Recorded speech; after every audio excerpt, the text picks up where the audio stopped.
Mesdames, Messieurs, bonjour et merci d'honorer ce rendez-vous de l'information bilingue sur Canal 2 International. Une coprésentation de Monique Naousifoso et de Ambo Dibank. Good day, Ambo. Good day, morning now, so good day, televiewers, and thanks for joining us on a day 1 p.m. news on Canal D International. Right ahead, our major stories.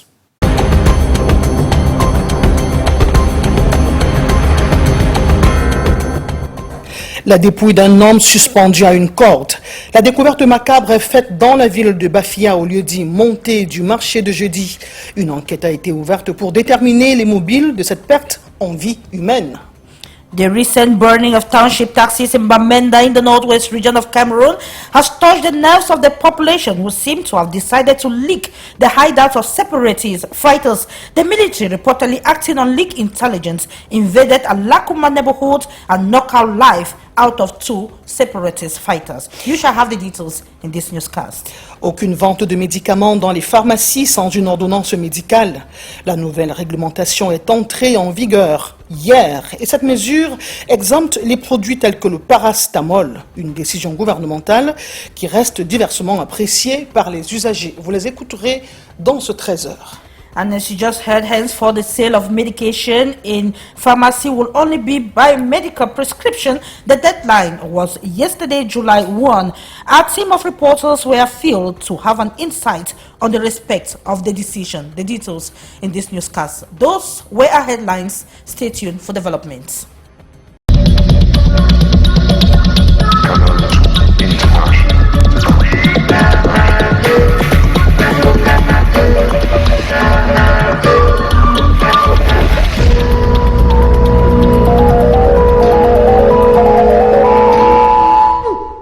Vous êtes sur Canal 2 International, vous pouvez suivre ce journal en direct sur nos plateformes digitales à l'adresse www.canal2international.net. Nous commençons ce journal par ces 2 hommes. Ils sont des groupes armés séparatistes dans la région du Nord-Ouest qui viennent d'être neutralisés par les forces de police en Gladys. Thank you, Monique. Now, so exactly 2 separatist fighters are reported to have been burnt alive in Bamenda in the northwest region of Cameroon following an intelligence leaked by the population. The report says the recent burning of a township taxi in the Bamenda seemed to have touched the nerves of the population, who decided to leak their hideouts. Let's have the details with Sheriff Asale. A pseudo-general of the ADF separatist faction has been killed and burnt to ashes in Bamenda. General Stonewu was in company of another friend in arms who were gunned down by the military in the Alakuma neighborhood in Bamenda 2 subdivision on June 30. The military operation also led to the burning of the motorbike that has been helping them in their operations, among which is the alleged recent burning of township taxis along the Chess Street to Ntarikon leading to Alakuma Junction. Reports say the population was instrumental in giving out information that led to their whereabouts.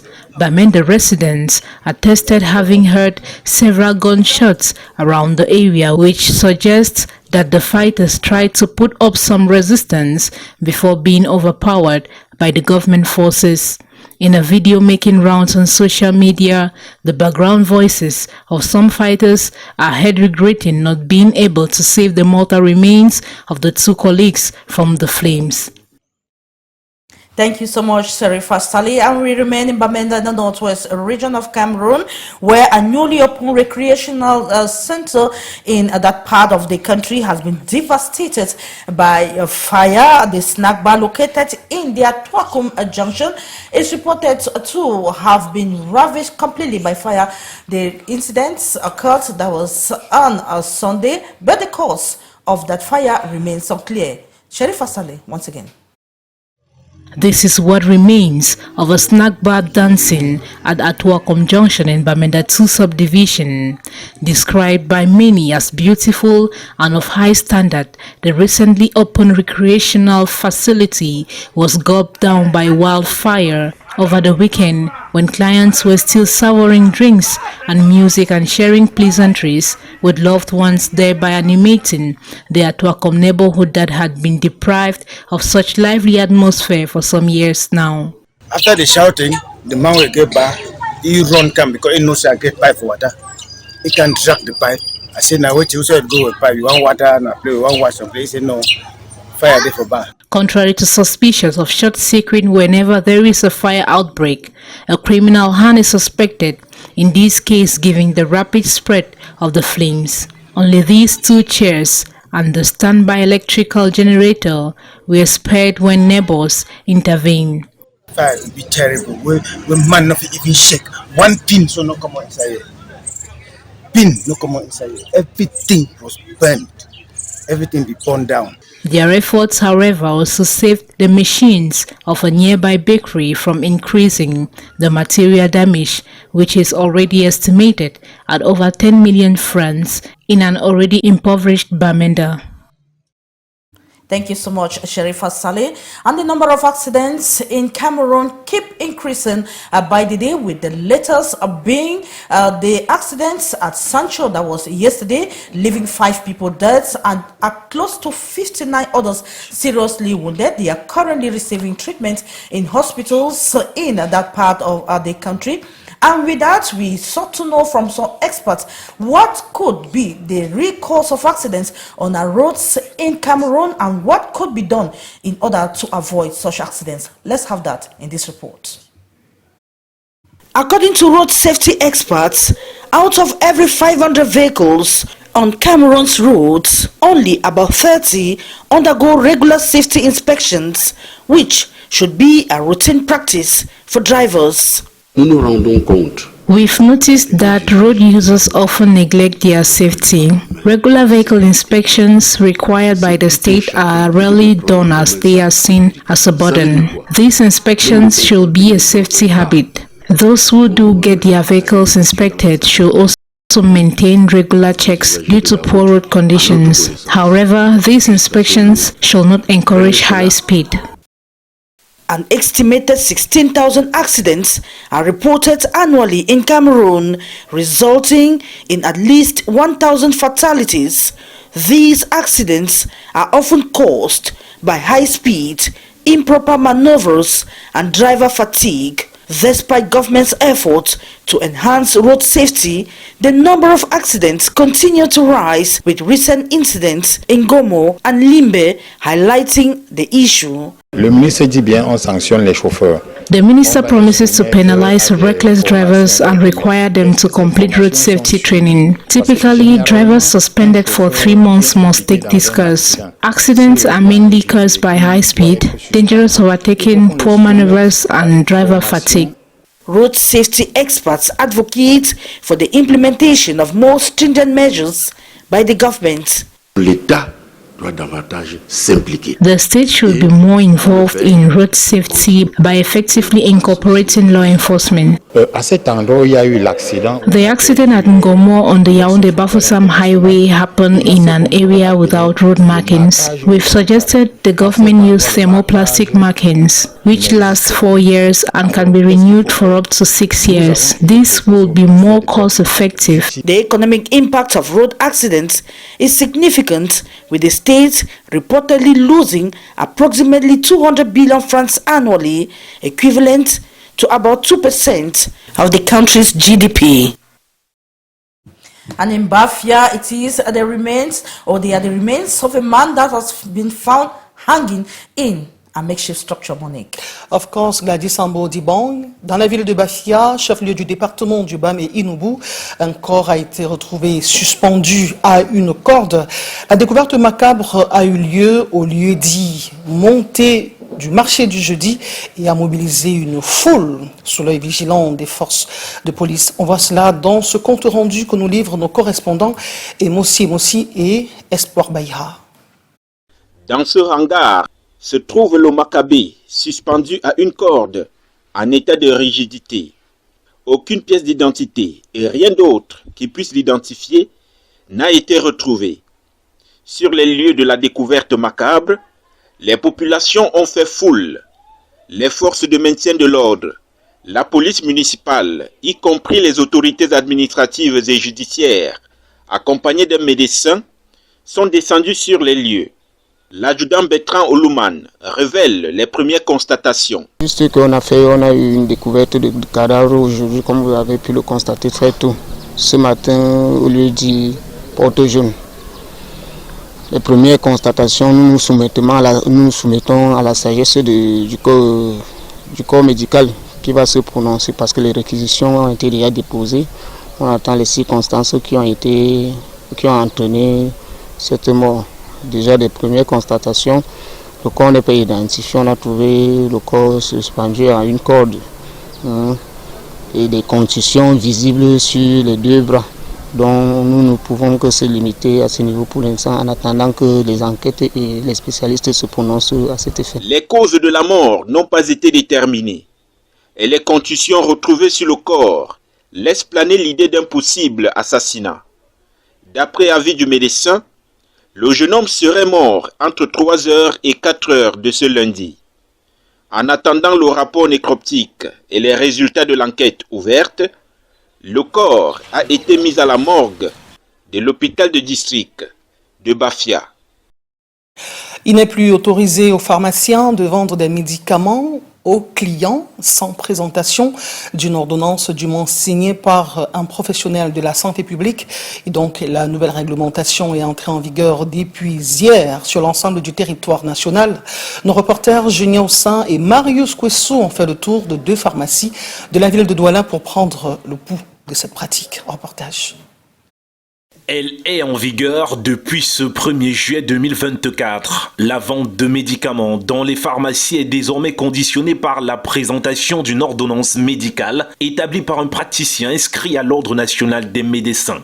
Depuis ce matin, dans chacune de ces 2 pharmacies, de nouvelles postures sont adoptées. La plupart des patients qui arrivent, ils ont leurs ordonnances et s'ils demandent un produit qui n'a pas d'ordonnance, on les explique seulement que non, aller rencontrer un médecin. Je crois que ce matin, il y a eu 1 ou 2 personnes qui étaient surprises, mais après avoir dialogué avec eux, ils sont repartis voir leur médecin, conseil. Voilà. Donc je pense qu'ils reviendront avec une ordonnance. Quand un malade vient et qu'il a besoin des médicaments stupéfiants, par exemple, on lui dit qu'on ne peut pas délivrer s'il faut absolument l'ordonnance. Donc dans ce qu'on peut lui présenter la boîte en lui disant que voilà, il y a l'étiquette rouge, on ne peut pas, il faut absolument l'ordonnance, on ne peut pas vous délivrer. Cette mesure ne s'applique pas à tous les médicaments. Le registre que voici est dès lors obligatoire pour le pharmacien en officine. L'ordonnance doit contenir, il faut la date, il faut le nom et l'adresse du prescripteur, il faut le numéro d'ordre du médecin, il faut le numéro de téléphone du médecin et la prescription elle-même. Tant que toutes les conditions ne sont pas réunies, on ne peut pas servir. Chez la clientèle, on apprécie diversement la nouvelle donne. Je pense que cette mesure sera un peu très compliquée parce qu'il y a des cas urgents. C'est une mesure qui est d'ailleurs très capitale puisque venir comme ça à la merci demander un médicament sans l'avis du médecin, je crois déjà que c'est dangereux, même pour la santé. Rappelons qu'il existe des médicaments conseils qui s'achètent sans ordonnance comme le paracétamol et des médicaments sous ordonnance comme le tramol.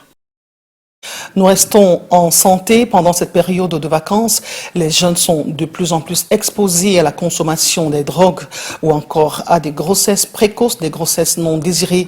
Et pour amplifier la sensibilisation dans cette catégorie de la population, des fondations telles que Djambe Napo multiplient des campagnes de sensibilisation.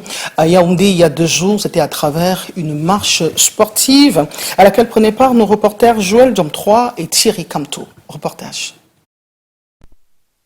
Des dizaines de jeunes battant le macadam, appuyés par des klaxons de moto, sous des notes de fanfare qui percent les rues de Yaoundé, ce 29 juin, la caravane est en croisière contre les grossesses précoces et la consommation des drogues.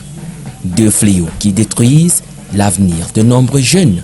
Pour mener la lutte, leurs congénères. On se mobilise pour sensibiliser nos frères à être dans le droit chemin, à ne pas consommer les stupéfiants et éviter les grossesses précoces pour nos sœurs. Au terme de cette marche sportive, les jeunes se retrouvent ici, dans l'arrondissement de Yaoundé 2e.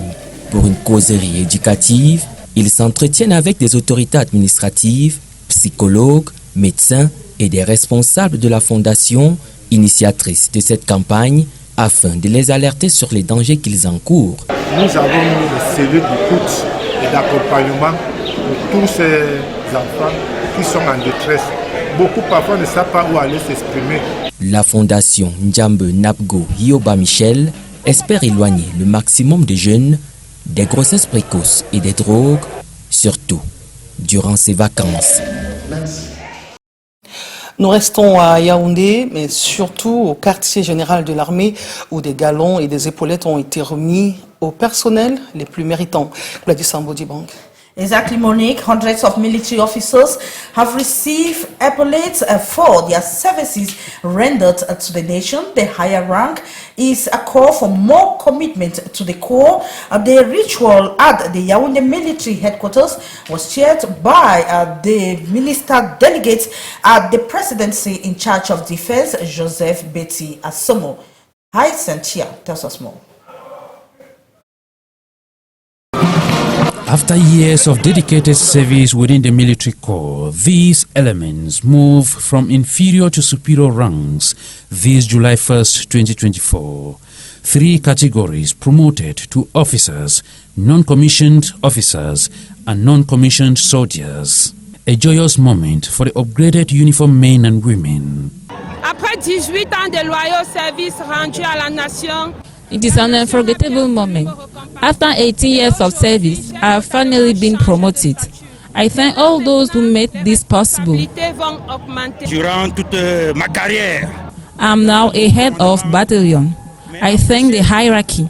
This rank is not given easily. Moving from a second-class soldier to this rank is a great one for me. je suis un officier issu des rangs. I thank God for this great achievement. The epaulette ceremony at the military headquarters in Yaoundé was presided at by the minister delegate at the presidency in charge of defense, Joseph Betty Asomo. It was also an occasion to award labor medals to meritorious military personnel, medals of different categories like the National Order of Valor, Cameroon National Order of Merit, National Order of Sports Merit, Cross of Military Valor, Medal of Valor and Public Force Medals. The troops here were coordinated by Colonel Ekoman Rene Eve, head of État-Major at the military headquarters. That was Haisentia reporting there from the nation's political capital, Yaoundé. And medications will only be sold in pharmacy henceforth on medical prescriptions. That's the deadline to that effect took place yesterday. That is the deadline was yesterday, July 1. And our team of reporters in the nation's political capital, Yaoundé, went afield to actually see if the decision has been implemented. Let's have the details with Beatrice Ngamo. It was supposed to go operational this July 1st, presenting medical prescriptions before you can buy medicine in pharmacies.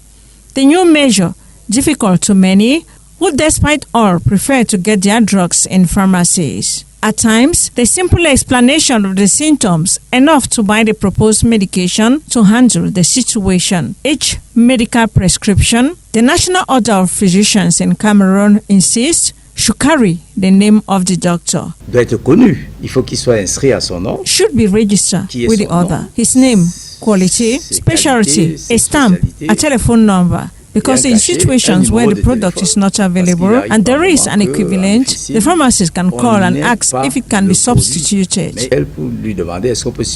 The effectiveness of this new measure entails the chain of all the actors. Pharmaceutic opinion, nurses and midwives and other medical staff do prescriptions also. In this light, the Order of Physicians says they will make public list of medications free from medical prescriptions. That is still to be done also. Not obvious, because many people do not have the means to be consulted, the cost and all around it. The context in which Cameroonians live at this time, not easy. They even question why they want to push the people to roadside vendors, the illicit source, which they are fighting to crack down. Other hold they should look for a better way to register all doctors in the national order without creating more harm. And if they want to crack down on mushroom health facilities, they should do so while thinking of the health of the population they want to protect.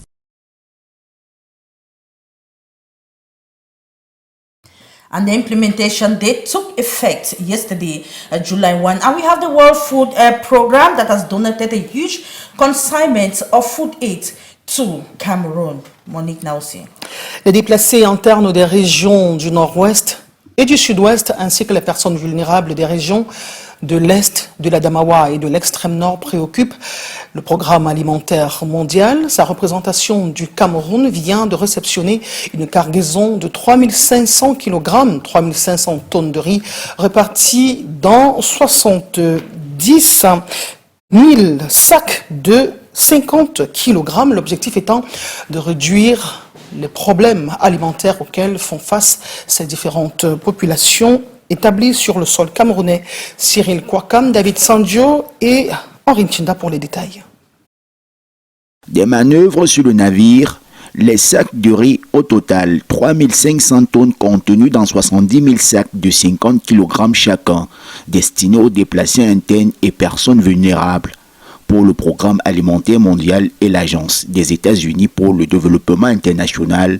C'est une aubaine alors que l'heure est à la réduction des ressources. C'est important dans un contexte global de réduction des ressources, avoir l'USAID, le gouvernement américain, être avec nous ici pour témoigner ou réceptionner ces tonnages. C'est donc un moment particulièrement important. Donc la deuxième chose que nous faisons, comme je disais tout à l'heure, pour assurer que les personnes reçoivent, c'est qu'on a une stratégie de ciblage assez élaborée.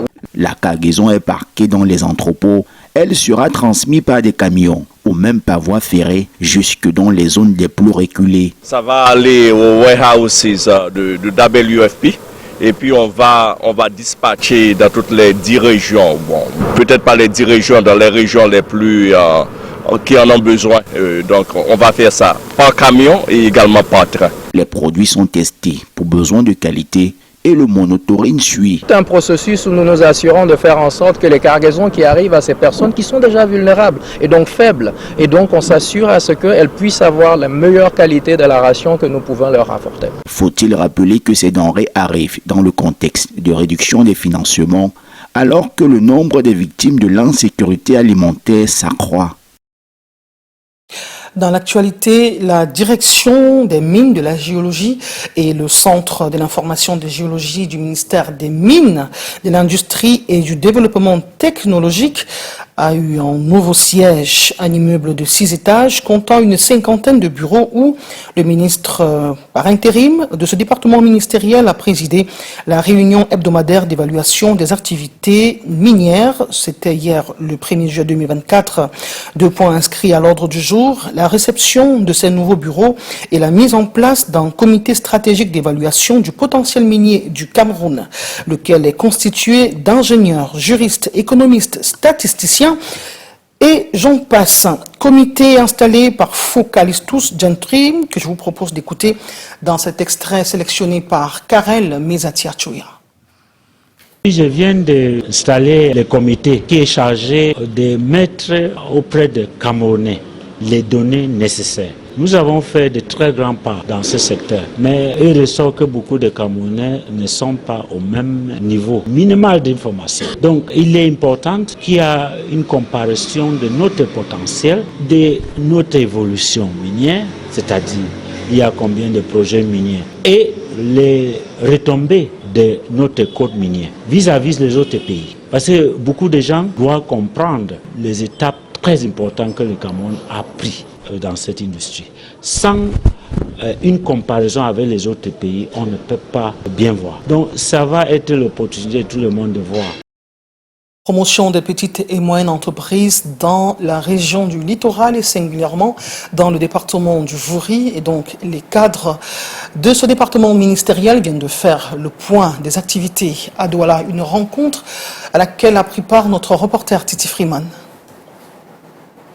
Promoteur de micro, petites et moyennes entreprises à l'école des normes ce 27 juin 2024 à Douala.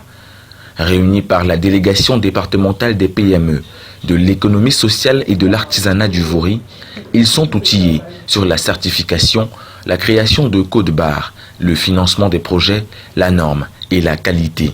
De savoir qu'avec la politique d'import-substitution, le gouvernement camerounais les encourage à produire localement à investir plus sur la production, l'autonomisation et voir plus tard comment on peut produire en quantité dans le cadre de l'autosuffisance alimentaire et en qualité dans le cadre de l'exportation à l'avenir. Il était question aujourd'hui pour tous les artisans de prendre déjà conscience qu'ils sont là pour créer de la valeur ajoutée et cette valeur ajoutée doit être pérenne.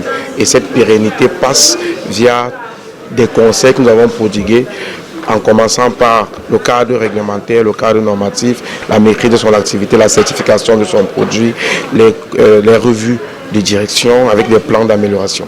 De riches échanges bénéfiques à plus d'un titre pour les artisans outillés. Cet atelier aujourd'hui nous a aidés parce que ça nous permet de mieux nous outiller pour aborder l'avenir. Bien nous implanter, produire des produits de qualité avec des normes adéquates, de bon étiquetage, le code barre. Et ce n'est que comme ça qu'on peut se permettre, n'est-ce pas, demain, de se prévaloir être un artisan ou un entrepreneur accompli. L'atelier, tenu sous le thème « Industrialisation durable et inclusive, rôle et contribution des PME », s'est tenu dans le cadre de la Journée mondiale des micro, petites et moyennes entreprises, célébrée ce 27 juin.